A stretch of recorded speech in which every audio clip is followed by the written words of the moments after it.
नमस्कार विद्यार्थी मित्रांनो. आज आपण या व्हिडिओमध्ये पोलीस भरती, तलाठी भरती, वनरक्षक भरती तसेच जेवढ्या काही सरळ सेवा स्पर्धा परीक्षा असणार आहेत, या भरतीसाठी महत्त्वाचा असणारा महाराष्ट्राचा भूगोल हा घटक जो आहे, या घटकावरती आपण 50 प्रश्न आज पाहणार आहोत. हा व्हिडिओ खूप परीक्षेच्या दृष्टीने महत्त्वाचा असणार आहे. त्यामुळे आपल्याला या व्हिडिओची पी-डी-एफ जर डाउनलोड करायची असेल, तर आपलं टेलिग्राम चॅनल दिलेलं आहे. त्याची लिंक मी तुम्हाला डिस्क्रिप्शनमध्ये दिलेली आहे. आणि मित्रांनो, चॅनलवरती जर नवीन असाल, तर लगेच आपल्या यूट्यूब चॅनलला सबस्क्राईब करून ठेवा. म्हणजे आपल्याला डेली महाराष्ट्राच्या भूगोलावरती इम्पोर्टंट असणारे प्रश्न पाहायला मिळतील. चला तर व्हिडिओला सुरुवात करूया. तर पहा आपला प्रश्न पहिला आहे. मुंबई हे शहर भारताची डॅश राजधानी मानली जाते. मित्रांनो, प्रश्नाचं उत्तर येत असेल तर 3 ते 5 सेकंदामध्ये प्रश्नाचं उत्तर आपण कमेंट करून देत राहा. म्हणजे आपलं रिव्हिजन देखील याच व्हिडिओमध्ये होऊन जाईल. या ठिकाणी प्रश्न विचारलाय की मुंबई हे शहर भारताची डॅश राजधानी मानली जाते. तर या प्रश्नाचं योग्य उत्तर असेल ऑप्शन क्रमांक 2, तर मुंबई ही भारताची आर्थिक राजधानी आहे. आणि महाराष्ट्र राज्याची राजधानी आहे पहा मुंबई. महाराष्ट्राची उपराजधानी जी आहे ती आहे नागपूर. महाराष्ट्राची सांस्कृतिक राजधानी जी आहे ती आहे पुणे. आणि भारताची आर्थिक राजधानी आहे पहा मुंबई. म्हणजेच ऑप्शन क्रमांक 2 आपलं या प्रश्नाचं उत्तर असेल. यानंतरचा प्रश्न आहे, खालीलपैकी कोणत्या ठिकाणाला महाराष्ट्रातील चेरापुंजी म्हणून ओळखले जाते? सर्वात इम्पॉर्टंट असणारा प्रश्न आहे. आत्तापर्यंत आपल्याला 8 ते 10 वेळा हा प्रश्न विचारण्यात आलेला आहे. महाराष्ट्रातील चेरापुंजी म्हणून कोणत्या ठिकाणाला ओळखलं जातं? या प्रश्नाचं योग्य उत्तर असेल ऑप्शन क्रमांक 4, तर आंबोली हे जे ठिकाण आहे, हे महाराष्ट्रातील चेरापुंजी या नावानं ओळखलं जातं.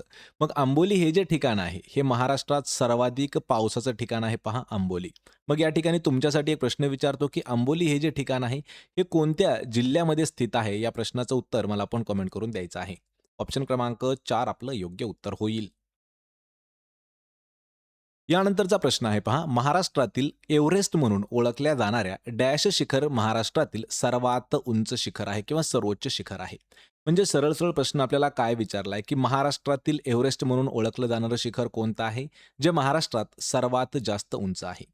आणि या प्रश्नाचं योग्य उत्तर असेल ऑप्शन क्रमांक 2, तर कळसुबाई हे जे शिखर आहे, हे महाराष्ट्रातील सर्वात उंच शिखर आहे. मग कळसुबाईवरती आपल्याला 4 प्रश्न विचारले जातात. लक्षात ठेवा. पहिला प्रश्न असा विचारला जातो, की महाराष्ट्रातील सर्वात उंच शिखर कोणतं आहे? तर कळसुबाई हे महाराष्ट्रातील सर्वात उंच शिखर आहे. दुसरा प्रश्न विचारला जातो, की त्याची उंची किती आहे? तर 1646 मीटर एवढी कळसुबाईची उंची आहे. तिसरा प्रश्न विचारला जातो, की कळसुबाई हे शिखर कोणत्या जिल्ह्यामध्ये स्थित आहे?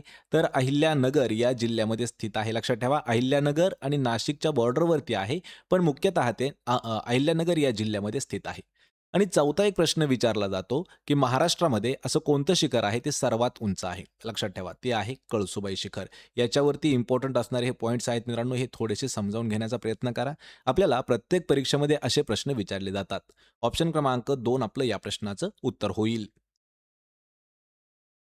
यानंतरचा प्रश्न आहे, कोणत्या पर्वतरांगा महाराष्ट्राची कोकण आणि दक्कन पठारामध्ये विभागणी करतात? इम्पॉर्टंट असणारा प्रश्न आहे. अशी कोणती पर्वतरांग आहे, की ज्या पर्वतरांगा महाराष्ट्र राज्याची कोकण आणि दक्कन हे जे पठार आहेत, या दोघांमध्ये विभागणी करतात? तर या प्रश्नाचं योग्य उत्तर असेल ऑप्शन क्रमांक 3, तर सह्याद्री पर्वतरांग महाराष्ट्राची कोकण, पहिला भाग आहे कोकण आणि दुसरा काय आहे तर दख्खन या पठारामध्ये विभागणी करतात. ऑप्शन क्रमांक 3 आपलं या प्रश्नाचं उत्तर असेल. यानंतरचा प्रश्न आहे, खालीलपैकी कोणता जिल्हा महाराष्ट्रात प्रथमच स्मार्ट पोलीस जिल्हा म्हणून जाहीर करण्यात आलेला आहे? सर्वात महत्त्वाचा असणारा प्रश्न आहे आणि पोलीस भरतीसाठी हा प्रश्न आपल्याला 2 वेळा विचारण्यात आला होता, म्हणून आपण हा प्रश्न घेतलेला आहे. महाराष्ट्रातील असा कोणता जिल्हा आहे, जो जिल्हा पहिल्यांदा स्मार्ट पोलीस जिल्हा म्हणून जाहीर करण्यात आला आहे? तर या प्रश्नाचं योग्य उत्तर असेल ऑप्शन क्रमांक 1, तर सातारा हा जो जिल्हा आहे, हा आपल्या महाराष्ट्रातील पहिला स्मार्ट पोलीस जिल्हा म्हणून घोषित केला गेला होता. पर्याय क्रमांक 1 आपलं या प्रश्नाचं योग्य उत्तर होईल. यानंतरचा प्रश्न आहे, महाराष्ट्र राज्य हातमाग महामंडळाद्वारे विपणन केले जाणारे हातमागाचे कापड आणि उपसाधनांच्या ब्रँडचे नाव काय आहे? हा प्रश्न सुद्धा आपल्याला सोलापूर पोलीस भरतीमध्ये विचारण्यात आलेला होता, त्यामुळे प्रश्न थोडासा महत्त्वाचा आहे. महाराष्ट्र राज्य हातमाग महामंडळाद्वारे विपणन केले जाणारे हातमागाचे कापड आणि उपसाधनांचे जो ब्रँड आहे, त्या ब्रँडचं नाव काय आहे? तर तो ब्रँड आहे पहा इंद्रायणी हँडलूम या नावानं. ऑप्शन क्रमांक 2 आपलं या प्रश्नाचं योग्य उत्तर होणार आहे. यानंतरचा प्रश्न आहे, पश्चिम महाराष्ट्रातील साताऱ्याजवळ वसलेल्या फुलांच्या दरीचे नाव काय आहे? या ठिकाणी आपल्याला फुलांची दरी असं विचारलेलं आहे, पण मुख्यतः ते लक्षात ठेवा कास पठार आहे. पण या ठिकाणी आपल्याला ऑप्शनमध्ये कास पठार कोणत्याही ठिकाणी दिलेलं नाही. म्हणून प्रश्न परत एक वेळा पहा. पश्चिम महाराष्ट्रातील साताऱ्याजवळ वसलेल्या फुलांच्या दरीचं नाव काय आहे? तर तिचं नाव आहे भांबवली. व ऑप्शन क्रमांक 4 आपलं या प्रश्नाचं योग्य उत्तर होणार आहे. आणि पठार कोणतं आहे ते? कास पठार. यानंतरचा प्रश्न आहे, महाराष्ट्रातील खालीलपैकी कोणत्या एकाच ठिकाणी औष्णिक विद्युत केंद्र आणि खत कारखाना व तेल शुद्धीकरण केंद्र स्थित आहे? हा प्रश्न सुद्धा आपल्याला 3 वेळा परीक्षेमध्ये विचारण्यात आला होता आणि हे सर्वच्या सर्व प्रश्न मित्रांनो आपल्याला TCS पॅटर्नमध्ये सुद्धा अशाच पद्धतीचे प्रश्न विचारण्यात आले होते. खालीलपैकी असं कोणतं ठिकाण आहे महाराष्ट्रातील की त्या ठिकाणी औष्णिक विद्युत केंद्र, खत कारखाना आणि तेल शुद्धीकरण केंद्र स्थित आहे? तर या प्रश्नाचं योग्य उत्तर असेल ऑप्शन क्रमांक 2 तर तुर्भे या ठिकाणी एकाच ठिकाणी हे 3 सुद्धा केंद्र आहेत. पहिलं औष्णिक विद्युत केंद्र, खत कारखाना आणि तेल शुद्धीकरण केंद्र. ऑप्शन क्रमांक 2 आपलं या प्रश्नाचं उत्तर होईल. यानंतरचा प्रश्न आहे, महाराष्ट्र शासनाची आदिवासी संशोधन आणि प्रशिक्षण संस्था ही कोणत्या ठिकाणी स्थित आहे? हा प्रश्न आपल्याला गडचिरोली जिल्ह्यासाठी विचारण्यात आला होता पोलीस भरतीमध्ये, त्यामुळे प्रश्न थोडासा महत्त्वाचा आहे. आदिवासी संशोधन आणि प्रशिक्षण संस्था ही कोणत्या ठिकाणी स्थित आहे? तर या प्रश्नाचं योग्य उत्तर असेल ऑप्शन क्रमांक 1 तर पुण्यामध्ये ती स्थित आहे. पर्याय 1 आपलं या प्रश्नाचं उत्तर होईल. यानंतरचा प्रश्न आहे, देशातील पहिले मातीचे धरण म्हणून गणले जाणारे गंगापूर धरण राज्यातील कोणत्या जिल्ह्यामध्ये स्थित आहे? तर गंगापूर धरणावरती आपल्याला 2 प्रश्न हे नेहमी विचारण्यात आलेले आहेत. तर देशातील पहिलं मातीचं धरण कोणतं आहे? लक्षात ठेवा, गंगापूर धरण हे देशातील आपल्या पहिलं मातीचं धरण आहे. मग या ठिकाणी प्रश्न विचारलाय की ते कोणत्या जिल्ह्यामध्ये स्थित आहे? लक्षात ठेवा, महाराष्ट्र या राज्यामध्ये आहे आणि आपल्याला जर जिल्हा विचारला तर जिल्हा येतो त्याचा ऑप्शन क्रमांक 1 तर नाशिक या जिल्ह्यामध्ये आपल्या देशातील पहिलं मातीचं धरण गंगापूर धरण स्थित आहे. ऑप्शन क्रमांक 1 आपलं या प्रश्नाचं योग्य उत्तर होणार आहे. यानंतरचा प्रश्न आहे, खालीलपैकी डॅश किल्ला हा महाराष्ट्रातील सर्वात जुना किल्ला म्हणून ओळखला जातो? इम्पॉर्टंट असणारा प्रश्न आहे. आपल्या राज्यामधील सर्वात जुना किल्ला खालीलपैकी कोणता आहे? या प्रश्नाचं योग्य उत्तर असेल ऑप्शन क्रमांक 3 तर पन्हाळा हा जो किल्ला आहे हा आपल्या राज्यातील सर्वात जुना असणारा किल्ला आहे. ऑप्शन क्रमांक 3 आपलं या प्रश्नाचं उत्तर होईल. यानंतरचा प्रश्न आहे, महाराष्ट्रात डॅश या विभागात कडधान्याचे पीक मोठ्या प्रमाणात घेतले जाते? हा जो प्रश्न आहे हा आपल्याला विभागावरती विचारण्यात आलेला आहे मित्रांनो. हा प्रश्न आपल्याला आलेला होता MPSCच्या प्री एक्झाममध्ये सुद्धा. आणि या प्रश्नाचं योग्य उत्तर काय असणार आहे? ऑप्शन क्रमांक 2 तर छत्रपती संभाजीनगर हा जो विभाग आहे या विभागामध्ये कडधान्याचं पीक जे आहे हे मोठ्या प्रमाणात घेतलं जातं. छत्रपती संभाजीनगर विभागावरती अजून एक प्रश्न विचारला जातो की असा कोणता प्रशासकीय विभाग आहे की त्यामध्ये सर्वाधिक जास्त जिल्हे आहेत? तर लक्षात ठेवायचं आहे, संभाजीनगर या विभागामध्ये सर्वात जास्त जिल्हे येतात. ऑप्शन क्रमांक 2 आपलं या प्रश्नाचं उत्तर होईल. यानंतरचा प्रश्न आहे, the film and television institute of India ही संस्था महाराष्ट्रातील खालीलपैकी कोणत्या शहरामध्ये स्थित आहे? आत्तापर्यंत आपल्याला 4 वेळा हा प्रश्न जशास तसा विचारण्यात आलेला होता. Film and television institute of India ही संस्था भारतातील किंवा महाराष्ट्रातील कोणत्या शहरामध्ये स्थित आहे? तर या प्रश्नाचं योग्य उत्तर असणार आहे ऑप्शन क्रमांक 3 तर पुणे या शहरामध्ये स्थित आहे. पहा, the film and television institute of India. Option क्रमांक 3 आपलं या प्रश्नाचं उत्तर होईल. यानंतरचा प्रश्न आहे, सातारा जिल्ह्यात कोणता पहिला आधुनिक साखर कारखाना 1933 मध्ये स्थापन करण्यात आला होता? मित्रांनो, महत्त्वाचा प्रश्न आहे. पहा, सातारा जिल्ह्यामधील सर्वात पहिला आधुनिक साखर कारखाना 1933 या वर्षी स्थापन करण्यात आलेला होता. आपल्याला त्याचं नाव विचारलेलं आहे. तर या प्रश्नाचं योग्य उत्तर असणार आहे ऑप्शन क्रमांक 1 तर फलटण शुगर वर्क्स हे जे आहे हे 1933 मध्ये पहिला आधुनिक साखर कारखाना आहे जो सातारा या जिल्ह्यामध्ये स्थापन करण्यात आला होता. नाव परत एक वेळा लक्षात ठेवा, फलटण शुगर वर्क्स. ऑप्शन क्रमांक 1 आपलं या प्रश्नाचं उत्तर होईल. यानंतरचा प्रश्न आहे, महाराष्ट्रातील प्रसिद्ध आदिवासी भित्तिचित्रे डॅश नावाने ओळखली जातात?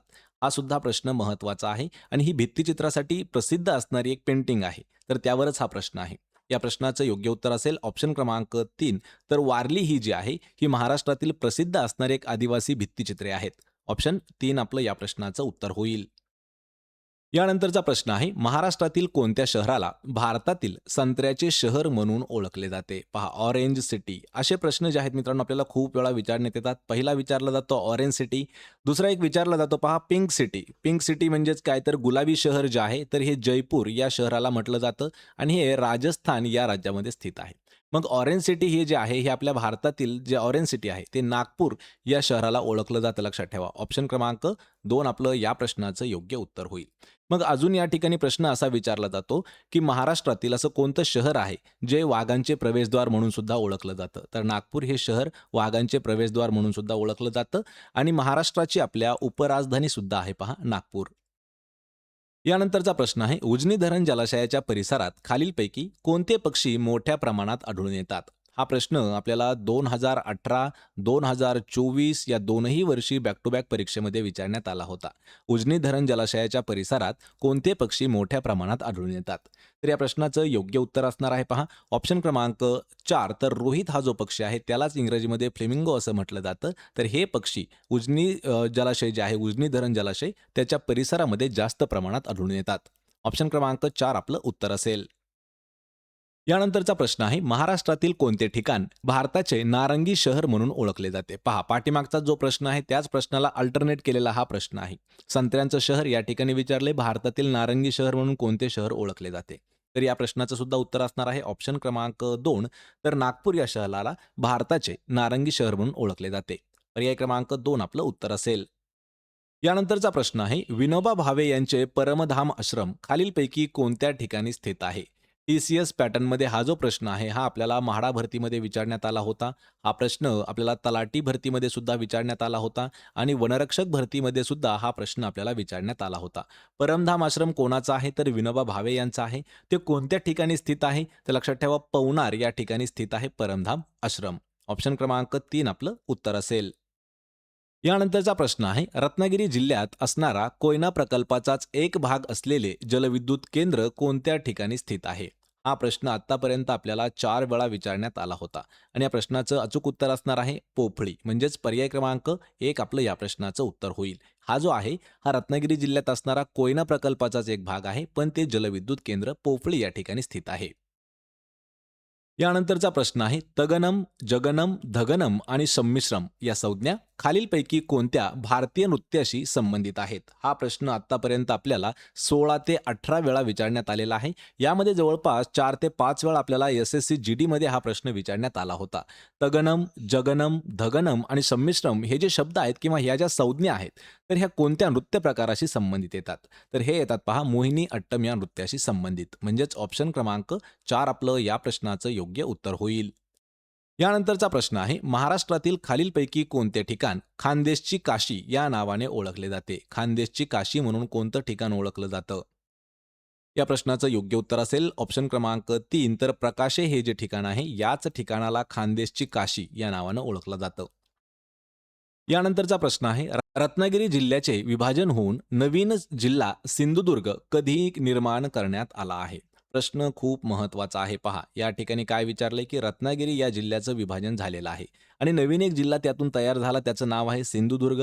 तर हा कधी निर्माण झाला होता? तर 1 मे 1981 या दिवशी रत्नागिरी जिल्ह्याचं विभाजन झालं आणि त्यामधून एक नवीन जिल्हा तयार झाला, तो झाला सिंधुदुर्ग. ऑप्शन क्रमांक 2 आपलं या प्रश्नाचं योग्य उत्तर होईल. मग या ठिकाणी आपल्याला 2 ते 3 प्रश्न हे नेहमी विचारले जातात. त्यामध्ये पहिला प्रश्न असा विचारला जातो, महाराष्ट्र स्थापनेवेळी. स्थापनेवेळी म्हणजे कधी? तर 1 मे 1960 या दिवशी महाराष्ट्रामध्ये किती जिल्हे स्थित होते? तर त्यावेळी लक्षात ठेवा 26 जिल्हे स्थित होते. सध्याचा जर विचार केला 2025 फेब्रुवारीचा जर विचार केला, तर सध्या आपल्या महाराष्ट्रामध्ये 36 जिल्हे स्थित आहेत. आणि यामध्ये अजून एक प्रश्न विचारला जातो, की सर्वात नवीन जिल्हा कोणता आहे? तर लक्षात ठेवायचं पालघर जो आहे, हा महाराष्ट्रातील सर्वात नवीन असणारा जिल्हा आहे.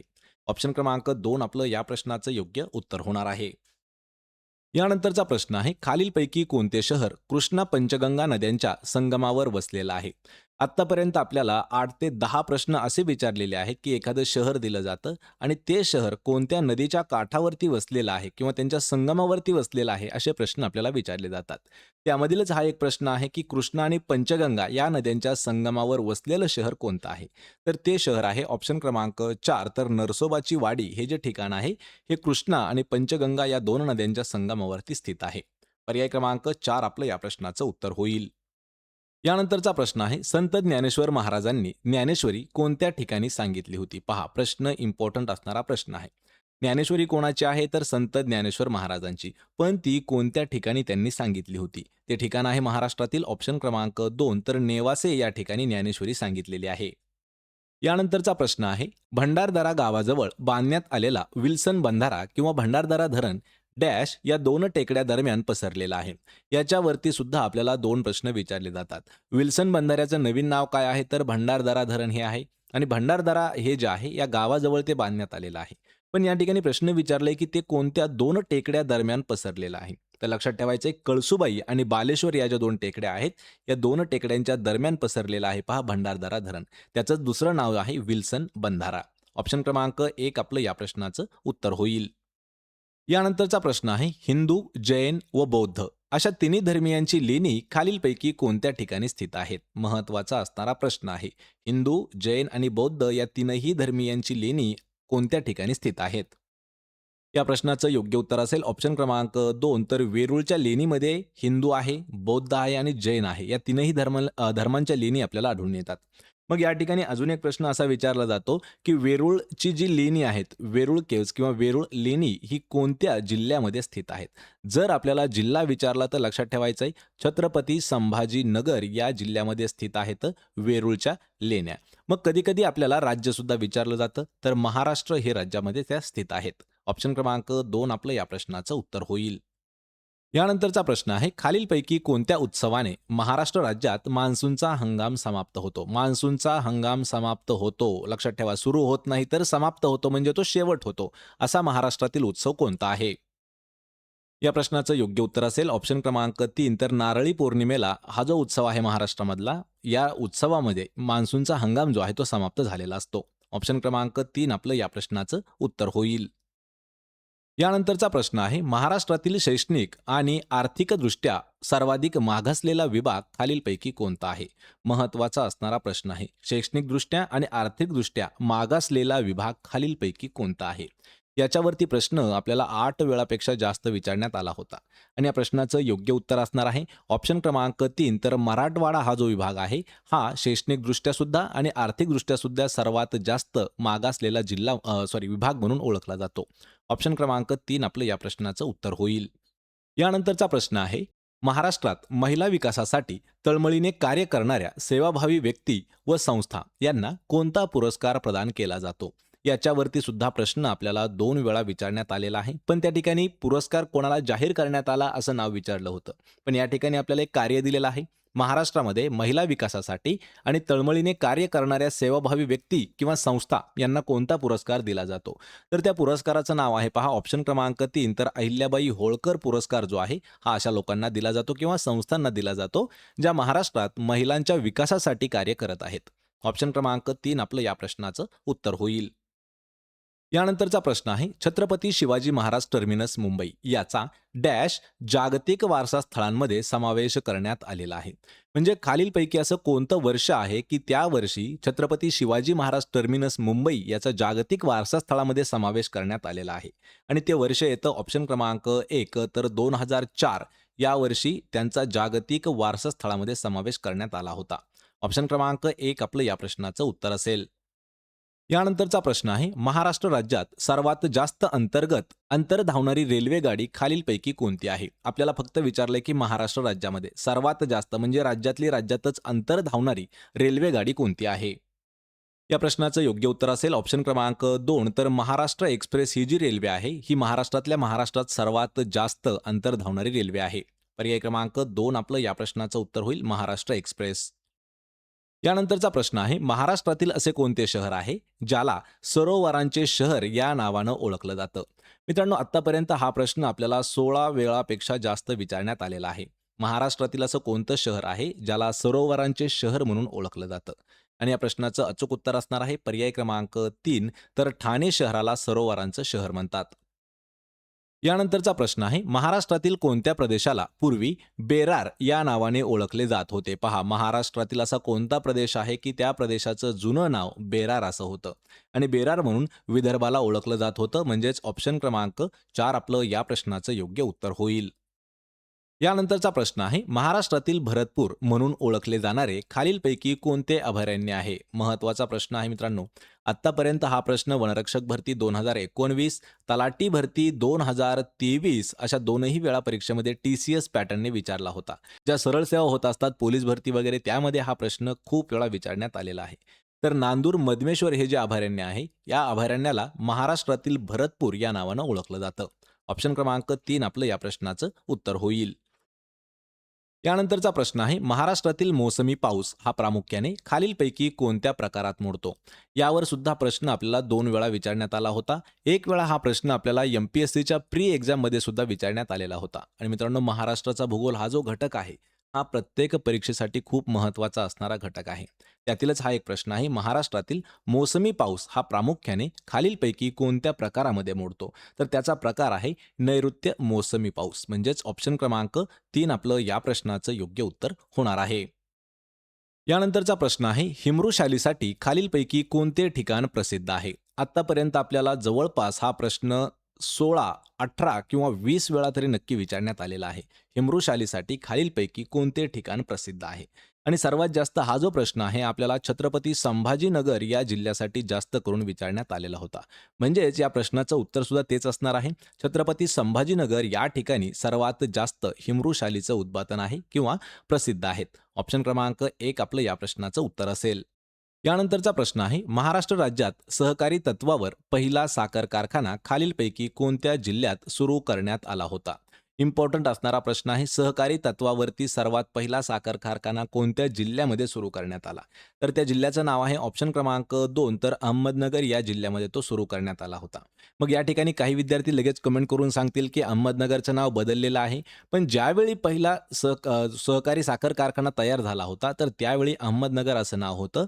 पण 2023 नंतर अहमदनगर या जिल्ह्याचं नाव अहिल्यानगर असं ठेवण्यात आलेलं आहे. लक्षात ठेवायचं आहे, जर आपल्याला नवीन ऑप्शन आले तर त्यामध्ये अहिल्यानगर असू शकतं. मग आपलं उत्तर असणार आहे अहिल्यानगर. ऑप्शन क्रमांक 2 आपलं प्रश्नाचं उत्तर होईल. यानंतरचा प्रश्न आहे, तारपा नृत्य, कांबळ नृत्य खालीलपैकी कोणत्या आदिवासी जमातींमध्ये लोकप्रिय असणारं नृत्य आहे? 2 नृत्य दिलेले आहेत, तारपा आणि कांबळ. हे कोणत्या आदिवासी जमातीमध्ये सर्वात जास्त लोकप्रिय आहेत? या प्रश्नाचं योग्य उत्तर असेल ऑप्शन क्रमांक 4, तर वारली या आदिवासी जमातीमध्ये जे काही महत्त्वाचे नृत्य प्रकार आहेत, त्यामध्ये सर्वात पहिला आहे पहा तारपा नृत्य आणि दुसरा जो आहे तो आहे कांबळ नृत्य. हे कोणत्या वारली आदिवासी जमातीमध्ये महत्त्वाचे आहेत. ऑप्शन क्रमांक 4 आपलं उत्तर असेल. यानंतरचा प्रश्न आहे, डॉक्टर शिवाजीराव पटवर्धन यांनी स्थापन केलेल्या कुष्ठरोग्यांसाठीच्या आश्रमाचे नाव खालीलपैकी काय आहे? आत्तापर्यंत हा प्रश्न आपल्याला 8 ते 9 वेळा विचारण्यात आला होता. त्यामुळे आपण हा प्रश्न मुद्दाम घेतलेला आहे. डॉक्टर शिवाजीराव पटवर्धन यांनी एक कुष्ठरोग्यांसाठी आश्रम स्थापन केलेला आहे आणि त्या आश्रमाचं नाव काय आहे असा प्रश्न विचारला आहे. या प्रश्नाचं योग्य उत्तर असेल ऑप्शन क्रमांक 2, तर तपोवन या नावाने त्यांचं आश्रम आहे. मग तुमच्यासाठी या ठिकाणी एक प्रश्न विचारला जातो की तपोवन जे आहे हे कोणत्या जिल्ह्यामध्ये स्थित आहे? या प्रश्नाचं उत्तर मला आपण कमेंट करून द्यायचं आहे. ऑप्शन क्रमांक 2 आपलं या प्रश्नाचं उत्तर होईल. यानंतरचा प्रश्न आहे, महाराष्ट्रामध्ये गडगडाटी वादळे ही मान्सूनपूर्व काळात आणि नैऋत्य मान्सूनच्या सुरुवातीच्या काळात डॅश या महिन्यामध्ये जास्त येतात. हा प्रश्न वनरक्षक भरती 2023ला TCSने घेतला होता आणि वनरक्षक भरती 2019ला हा सुद्धा प्रश्न परत एक वेळा आलेला आहे. सोबतच हा तलाठी भरती 2023ला सुद्धा प्रश्न विचारण्यात आला होता आणि या प्रश्नाचं योग्य उत्तर असणार आहे मे आणि जून या 2 महिन्यामध्ये. लक्षात ठेवा, हे आपलं उत्तर असणार आहे. मग मे आणि जून या 2 महिन्यामध्ये गडगडाटी वादळे आणि मान्सूनपूर्व काळात तसेच नैऋत्य मान्सूनच्या सुरुवातीच्या काळामध्ये पडतात. ऑप्शन क्रमांक 3 आपलं या प्रश्नाचं योग्य उत्तर होईल. यानंतरचा प्रश्न आहे, राज्यातील सर्वाधिक सिमेंट कारखाने असलेला जिल्हा म्हणून खालीलपैकी कोणता जिल्हा ओळखला जातो? मुंबई उच्च न्यायालयासाठी 2024ला हा प्रश्न विचारण्यात आला होता आणि पोलीस भरतीमध्ये सुद्धा हा प्रश्न जवळपास आपल्याला 8 ते 10 वेळा विचारण्यात आलेला आहे. राज्यातील सर्वाधिक सिमेंट कारखाने असलेला जिल्हा कोणता आहे? या प्रश्नाचं योग्य उत्तर असेल ऑप्शन क्रमांक 1 तर चंद्रपूर या जिल्ह्यामध्ये सर्वात जास्त सिमेंट कारखाने आहेत. ऑप्शन 1 आपलं या प्रश्नाचं उत्तर होईल. यानंतरचा प्रश्न आहे संचालक महाराष्ट्र राज्य पाठ्यपुस्तक निर्मिती व अभ्यासक्रम संशोधन मंडळ याचे कार्यालय हे कोणत्या ठिकाणी स्थित आहे? हा सुद्धा प्रश्न आपल्याला एक वेळा फक्त विचारण्यात आला होता आणि या प्रश्नाचं योग्य उत्तर असणार आहे ऑप्शन क्रमांक 1 तर पुणे या ठिकाणी आहे महाराष्ट्र राज्य पाठ्यपुस्तक निर्मिती आणि अभ्यासक्रम संशोधन मंडळाचं मुख्यालय. ऑप्शन 1 आपलं या प्रश्नाचं उत्तर होईल. यानंतरचा प्रश्न आहे गोमित, पारधी, भिल्ल या अनुसूचित जमाती खालीलपैकी प्रामुख्याने कोणत्या जिल्ह्यामध्ये आढळून येतात? या ठिकाणी आपल्याला 3 आदिवासी अनुसूचित जमाती दिल्या आहेत. यामध्ये पहिली आहे गोमित, दुसरी आहे पारधी आणि तिसरी आहे भिल्ल. तर सर्वात जास्त करून ह्या कोणत्या जिल्ह्यामध्ये आढळून येतात? या प्रश्नाचं योग्य उत्तर असेल पर्याय क्रमांक 3 तर धुळे हा जो जिल्हा आहे या जिल्ह्यामध्ये सर्वात जास्त किंवा प्रामुख्याने आढळून येणाऱ्या अनुसूचित जमाती आहेत त्यामध्ये भिल्ल, पारधी आणि गोमित ह्या स्थित आहेत किंवा शामिल आहेत. ऑप्शन क्रमांक 3 आपलं या प्रश्नाचं योग्य उत्तर आहे. यानंतरचा प्रश्न आहे राष्ट्रीय हरित न्यायाधिकरणाचे महाराष्ट्रातील पहिले हरित खंडपीठ कोणत्या ठिकाणी सुरू करण्यात आलेले आहे? महत्त्वाचा असणारा प्रश्न आहे. राष्ट्रीय हरित न्यायाधिकरणाचे राज्यामधील पहिलं हरित खंडपीठ हे कोणत्या ठिकाणी सुरू करण्यात आलं आहे? आणि ते ठिकाण आहे ऑप्शन क्रमांक 3 तर पुण्यामध्ये सुरू करण्यात आला आहे. मित्रांनो हा प्रश्न थोडासा इम्पॉर्टंट असणारा प्रश्न आहे. नोट डाऊन करून घ्या किंवा आपल्याला या व्हिडिओची PDF जर डाउनलोड करायची असेल तर आपलं टेलिग्राम चॅनलची लिंक मी तुम्हाला डिस्क्रिप्शनमध्ये दिलेली आहे. त्याला जाऊन जॉईन करा. त्या ठिकाणी प्रत्येक व्हिडिओची PDF तुम्हाला फ्रीमध्ये दिलेली आहे. यानंतरचा प्रश्न आहे शेतीची अवजारे, ऑइल इंजिन्स यासाठी प्रसिद्ध असणारी किर्लोस्कर वाडी हे ठिकाण कोणत्या जिल्ह्यामध्ये स्थित आहे? लक्षात ठेवायचे किर्लोस्कर वाडी हे जे ठिकाण आहे हे कशाकशासाठी प्रसिद्ध आहे? तर शेतीची अवजारे, इंजिन ऑइल्स किंवा ऑइल्स इंजिन यासाठी प्रसिद्ध आहे पहा किर्लोस्कर वाडी आणि हे सांगली या जिल्ह्यामध्ये स्थित आहे. ऑप्शन क्रमांक 3 आपलं या प्रश्नाचं योग्य उत्तर होईल. यानंतरचा प्रश्न आहे खालीलपैकी चंद्रपूर जिल्ह्यातील कोणती आदिवासी जमात केंद्र शासनाने अतिमागास जमात म्हणून जाहीर केलेली आहे? 2024 वरती हा प्रश्न आपल्याला इम्पॉर्टंट म्हणून विचारण्यात आला होता. चंद्रपूर जिल्ह्यातील एक अशी आदिवासी जमात आहे जिला सेंट्रल गव्हर्नमेंटने अतिमागास जमात म्हणून घोषित केलं आहे आणि ती जमात आहे पहा माडिया गोंड. पर्याय क्रमांक 2 आपलं या प्रश्नाचं योग्य उत्तर होणार आहे. यानंतरचा प्रश्न आहे बीड जिल्ह्यातील खालीलपैकी कोणते ठिकाण धाकटी पंढरी या नावाने ओळखले जाते? बीड जिल्हा पोलीस भरती तसेच बीड जिल्हा आपल्याला जो विचारण्यात येतो विशेष वरती तर त्यामध्ये हा प्रश्न खूप वेळा विचारण्यात आलेला आहे. जे आत्ताच बीड जिल्ह्याची पोलीस पाटील भरती झाली त्यामध्येही अशा प्रकारचे प्रश्न हे खूप विचारण्यात आले होते जिल्ह्यावरती आधारित. तर धाकटी पंढरी म्हणून कोणत्या ठिकाण ओळखलं जातं? तर या प्रश्नाचं योग्य उत्तर असेल ऑप्शन क्रमांक 4 तर नारायणगडाला धाकटी पंढरी म्हणतात. पर्याय 4 आपलं या प्रश्नाचं उत्तर होईल. यानंतरचा प्रश्न आहे धाराशिव जिल्ह्यातील जरबेरा फुलांचे खालीलपैकी कोणत्या नावाने नामकरण करण्यात आलेले आहे?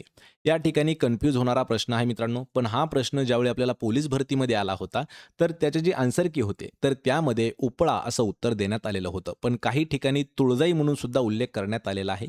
पण जर आपण प्रश्नपत्रिका आणि उत्तरपत्रिकेच्या हिशोबाने जर पाहिलं तर ऑप्शन क्रमांक 2 आपलं या प्रश्नाचं उत्तर होईल. उपळा हे जे आहे असं नामकरण जरबेरा फुलांचं करण्यात आलेलं आहे. ऑप्शन क्रमांक 2 योग्य उत्तर होईल. यानंतरचा प्रश्न आहे बंगालच्या उपसागरामध्ये उष्णकटिबंधीय वादळाची उपस्थिती खालीलपैकी कोणत्या ऋतूमध्ये सर्वात जास्त आढळते? बंगालच्या उपसागरामध्ये उष्णकटिबंधीय वादळाची निर्मिती किंवा उपस्थिती कोणत्या ऋतूमध्ये सर्वात जास्त असते? तर या प्रश्नाचं योग्य उत्तर असेल ऑप्शन क्रमांक 2 तर हिवाळ्यामध्ये सर्वात जास्त असते. ऑप्शन 2 आपलं उत्तर होईल. मित्रांनो हे महत्त्वाचे 50 प्रश्न होते जे आपण महाराष्ट्राचा भूगोल या विषयावरती घेतले होते. आपल्याला या व्हिडिओची जर PDF डाउनलोड करायची असेल तर आपलं टेलिग्राम चॅनलची लिंक मी तुम्हाला दिलेली आहे. जर व्हिडिओ आवडत असतील तर व्हिडिओला आपल्याला लाईक करा. मित्रामध्ये हे व्हिडिओ शेअर करा जेणेकरून त्यांचासुद्धा अभ्यास होईल आणि चॅनलवरती जर नवीन असाल तर लगेच आपल्या YouTube चॅनलला सबस्क्राईब करून ठेवा. म्हणजे आपल्याला डेली महाराष्ट्राचा भूगोल या घटकावरती तुम्हाला एक व्हिडिओ सिरीज पाहायला मिळेल.